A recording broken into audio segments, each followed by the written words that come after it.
RSS ആക്രമണത്തിനെതിരെ ഡിവൈഎഫ്ഐയുടെ നേതൃത്വത്തിൽ പ്രതിഷേധ കരോൾ സംഘടിപ്പിച്ചു. പാലക്കാട് പുതുശ്ശേരിയിൽ കരോൾ സംഘത്തിന് നേരെ RSS ആക്രമണം നടത്തിയിരുന്നു. RSSന്റെ ആക്രമണം കേരളത്തിൽ നടപ്പാക്കാൻ സമ്മതിക്കില്ലെന്ന് CPIM ഡിവൈഎഫ്ഐ നേതാക്കൾ പറഞ്ഞു.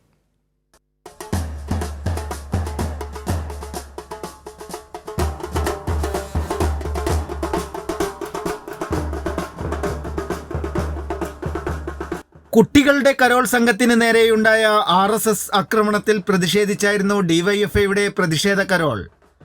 ഡിവൈഎഫ്ഐ പുതുശ്ശേരി ബ്ലോക്ക് കമ്മിറ്റി സംഘടിപ്പിച്ച പ്രതിഷേധ കരോളിൽ 100-ലധികം പ്രവർത്തകർ അണിനിരന്നു. RSSന്റെ അതിക്രമത്തിനെതിരെ പ്രതിഷേധം തുടരുമെന്ന് ഡിവൈഎഫ്ഐ പാലക്കാട് ജില്ലാ പ്രസിഡന്റ് R ജയദേവൻ. അടിച്ചമർത്തപ്പെട്ട മനുഷ്യന്റെ മോചനത്തിനു വേണ്ടി പൊരുതിയ യേശുദേവന്റെ ഈ ക്രിസ്മസ് ദിനത്തിൽ നാടെങ്ങും ഉത്സവാന്തരീക്ഷം സൃഷ്ടിച്ചുകൊണ്ടിരിക്കുമ്പോൾ അതല്ല അസഹിഷ്ണുത കൊണ്ടുകൊണ്ടാണ് സംഘപരിവാറിന്റെ ഉത്തരേന്ത്യൻ രാഷ്ട്രീയം കേരളത്തിനകത്ത് നടപ്പിലാക്കാം എന്നാണ് RSS കരുതുന്നത്.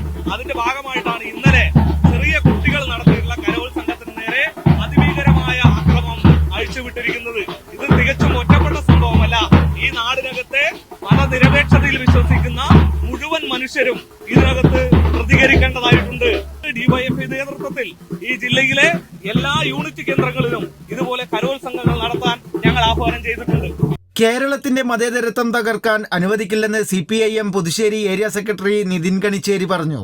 ഇത് നമ്മുടെ നാട്ടിൽ സമാധാനത്തിന്റെയും ശാന്തിയുടെയും സന്തോഷത്തിന്റെയും എല്ലാം ദിനങ്ങളാണ്. ക്രിസ്മസിന്റെ ആഘോഷത്തിലൂടെ മതനിരപേക്ഷമായി എല്ലാ വിഭാഗം മനുഷ്യരും സാധാരണ ആഘോഷിക്കാറുള്ളത്.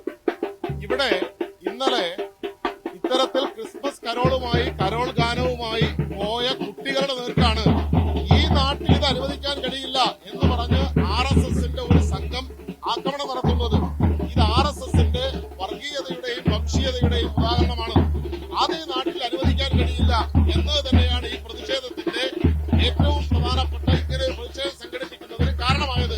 ഡിവൈഎഫ്ഐ ജില്ലാ സെക്രട്ടേറിയറ്റ് അംഗം MA Jithin Raj, block secretary R Mithun, president V Bijoy, CPIM Puthussery area committee അംഗങ്ങളായ SB Raju, S Subhash, local സെക്രട്ടറിമാരായ K സുരേഷ്, C പ്രശാന്ത് എന്നിവർ പങ്കെടുത്തു.